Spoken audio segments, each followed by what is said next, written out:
Hello and welcome back to another episode of Slatecraft. I hope you guys are having an awesome day today. Well, between episodes, before we get into today, between episodes, Teddy made a boo-boo. I wasn't recording for this. I should have been recording for this because I thought it'd be a good idea to go to a Bastion and try and get myself a copy of Dubstep.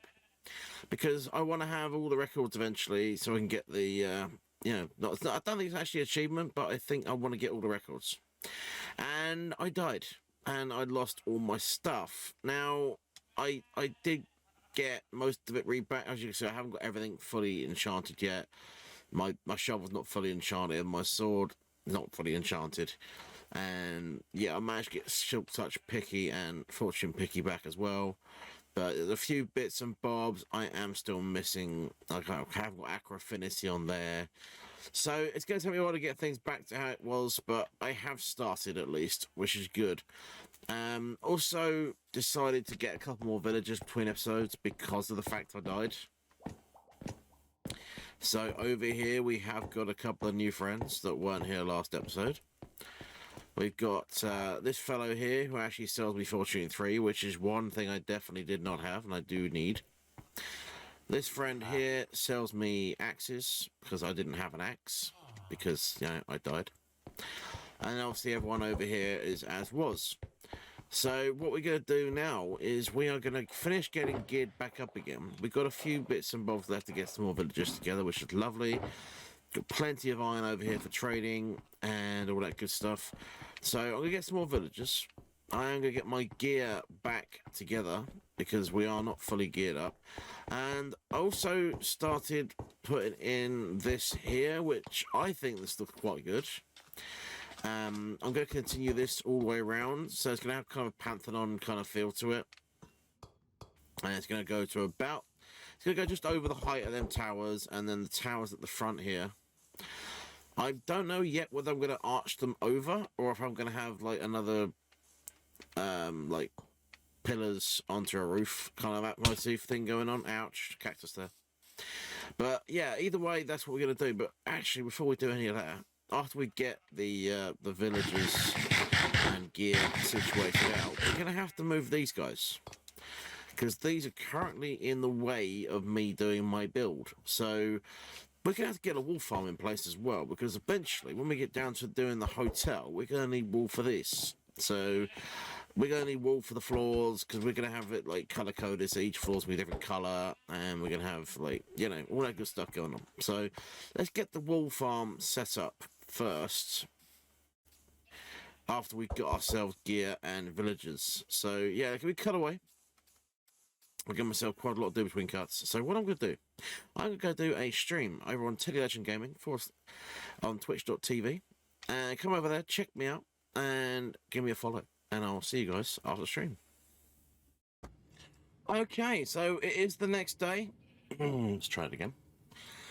Okay, so stream was successful, and actually what ended up happening was I built the wool farm in between getting villagers, because it seems like, at least in the desert, the spawn rate for villagers is a little bit lower than I remember it to be. So we don't have quite as many villagers as I was planning on having by this point, which, I'm not gonna lie, it's kind of annoying.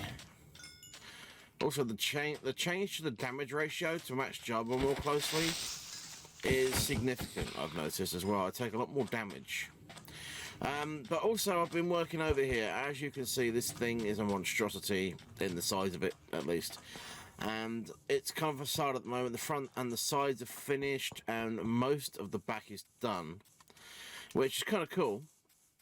I do feel like I need to open this door out a bit, though, and have it bigger than that. I think that having this size door is just not big enough. We're going to have to make it a 3x3.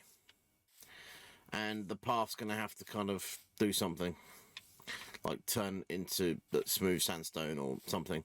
And then we're going to have it kind of... Let's go through this side. We've got this side dug out. We're going to have it come through at this level. And we're going to dig all this down. And then we're going to dig down further this way, so we've got space to put in our nether farm trees. And it's going to be quite cool. Eventually this will be gone, as I said. And this build is not as big as I thought it was going to be, but it does look rather good. So let me just show you the other thing we've been working on as well, because we have been doing other things. As I did say on the previous cut, we did have a lot to do, and we have in fact managed to get a couple more villagers in place. We've now got a couple more farmers, as you can see, and we have got ourselves another librarian. But that's just how slow it's been. I haven't had much time to get many more villagers. This dude, if I remember right, is Fortune, so we've actually got access to Fortune again now, which is probably the most convenient thing we could have actually had, because we didn't have Fortune and the enchantment code wasn't being friendly to me. So that's that. Anyway, what I'm going to do now, I am going to probably do a bit of a time lapse of me getting some more work done on this thing. But before I can do more work on this thing, I need to get materials together, because we're a little bit shy on the material front. We have,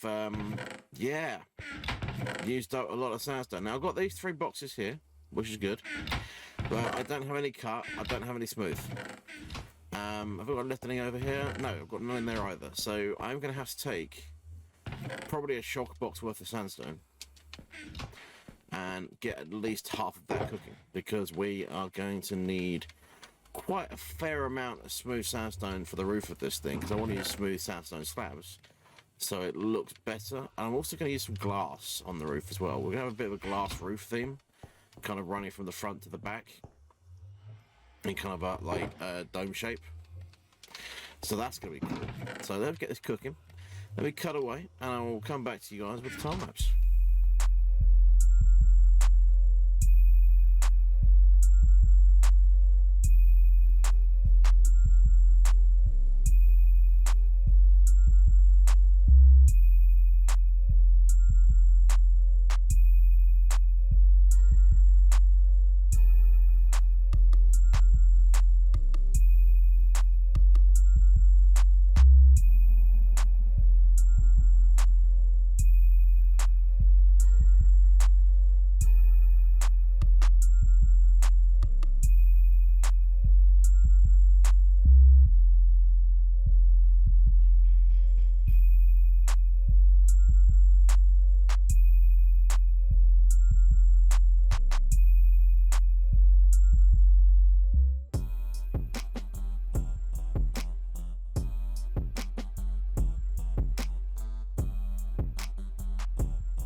Okay, I hope you enjoyed that time lapse. I am just putting in the last little bit of the last tower on top of our little build here.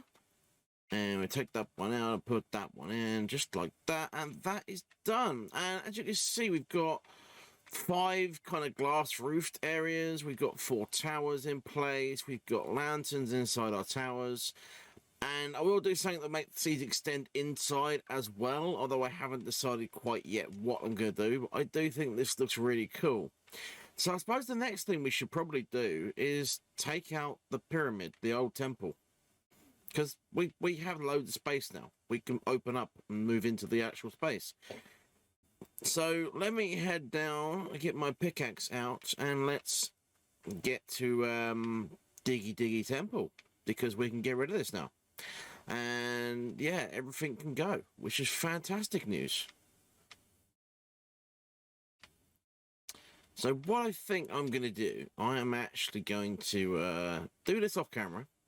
And I'll come back to you guys when I've finished. Okay, so I've nearly finished digging out this entire area, as you guys can clearly see. And I did have a little realization. I've been digging down here.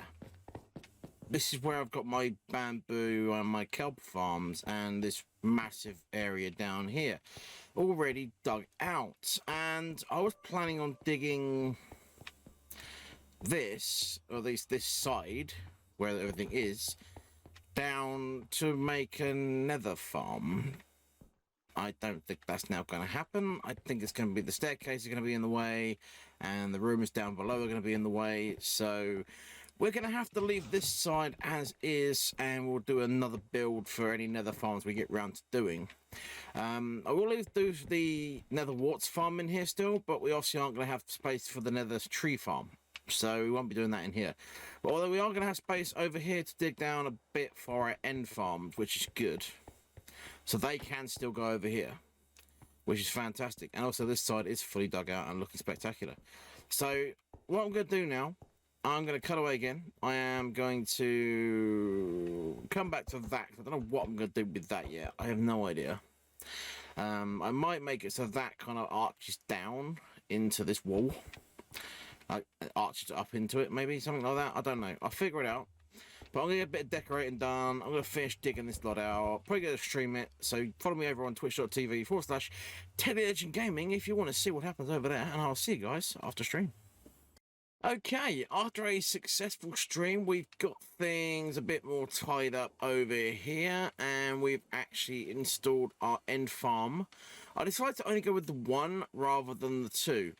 Simply because, well, it's sunk down. So when I want to get the flowers, I just like shoot them off. It's not a big deal. And then once I've shot off all my flowers, all I've got to do is hit that switch down there, and I can get all of the fruit as well, which is awesome. So now I've started this, I'm actually going to do a quick harvest. Okay, this one should be the last one. Oh, one more hiding just in there as well. And a couple more over here that I missed because, you know, I'm blind. I think actually we've got pretty much enough. I think we're going to have more than we actually started out with. Anyway, so let's hit the button.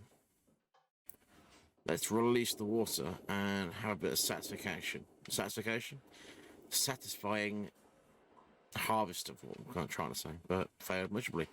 And there we go. There is our farm harvested. Now all we got to do is go downstairs, pick up all of the fruit. Oh, apparently I didn't leave the water running quite long enough. Let's go put the water back on again, because we've got a bit of a traffic jam going into the hoppers. And then we can get the chorus fruit all nice and popped. And this is the whole idea of this, is this will be actually covered with purple. So I don't have to worry about this happening. And then everything flows down into our hoppers like so. And we collect everything in here. And we've got lots coming in still. Beautiful. Right, let's go turn the water off. And then we'll quickly replant and move on to the next thing. Okay, for the next thing, what I've grabbed myself is some buckets. an extra water bucket, and I'm going to quickly sleep them nice away because we need to go for a little fly. I say a little fly because Draco, who actually is looking after the server maintenance and all that stuff, was kind enough to trim the world, and he actually trimmed this swamp over here. So that's Draco's path, and this is a mangrove swamp. And he's literally attached it to the pre-existing swamp that was here before. So this is actually really cool and really convenient, because it means now I am extremely close to froggies and all that other good stuff. So let's go. Also got lots of mud, which I've never experienced before. Mud. Cool. I don't need mud right now. I'm probably not going to need mud at all for any of the builds I'm working on desert. But what I would like is I want some of these leaves, because these leaves look kind of cool. Now, yeah, the roots are a pain. I have been told this by many people, that the mangrove roots are a pain in the butt. But I do want the leaves, because the leaves look really cool. So we are going to grow ourselves just a few leaves and probably take down a full tree. And I think I might even do a bit of squirreling off camera between episodes to get myself a better idea for just how these things even work. Because this is a brand new feature, and I've not really spent a lot of time within the betas or anything else come to that. So I genuinely don't know much about how any of it works. I think, where are we? There's supposed to be some like mango things, whatever they're called, knocking around. There you go, there's some up there, look. That's what we need to regain trees. That's what I need to get myself some more trees. Oh, there's one there, look. There we go. There we go, we got one. And then we can use bone meals to increase that and then break it and then get more that way. So we can use that to replenish and gain more. This is, I'm not sure how to deal with all the excess roots because I don't know what to do with them. I don't think you can compost them. I might have to take some roots and figure out if you can compost them or not. Because then we might have the situation again where, you know, they are compostable. And if they're compostable, we could use them and replenish bone meal to a higher extent than we used to make the trees. Similar to what we had with the bug when we had the issue with the nether trees. And you'd get back more by bone mealing than you actually put in, which was actually kind of cool. I'm also intrigued by this wood. Don't get me wrong, I'm actually intrigued by this. I want to see what colour it comes out as and see what I can potentially do with it, because that'll be kind of cool to do with as well. Oh, we got frogs as well. Hello, Mr. Frog. I don't have any slime balls. I really should have brought some slime balls with me, because I could have got some frogs as well. That was the whole idea of bringing buckets, because I'm going to try and find some tadpoles. But I need slime balls to breed the frogs, so I can't really do much about the frog situation at the moment. And I'm pretty sure I can't pick a frog up in a bucket. Can I kill you and get slime balls? No, that'd be too convenient, wouldn't it? Let's go around the mangrove a little bit. We've got tropical fish in the mangrove. This is kind of cool. Let's go around the swamp a little bit and see if we can find some naturally spawned tadpoles. And then we can start getting ourselves a little frog breeder going. Because I know you can make farms of frogs as well, which is kind of cool.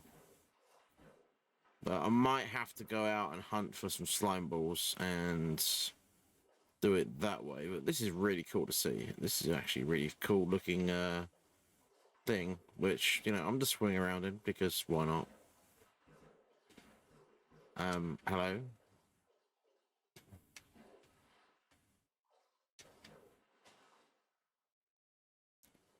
Right, so doing that does nothing. That's good to know.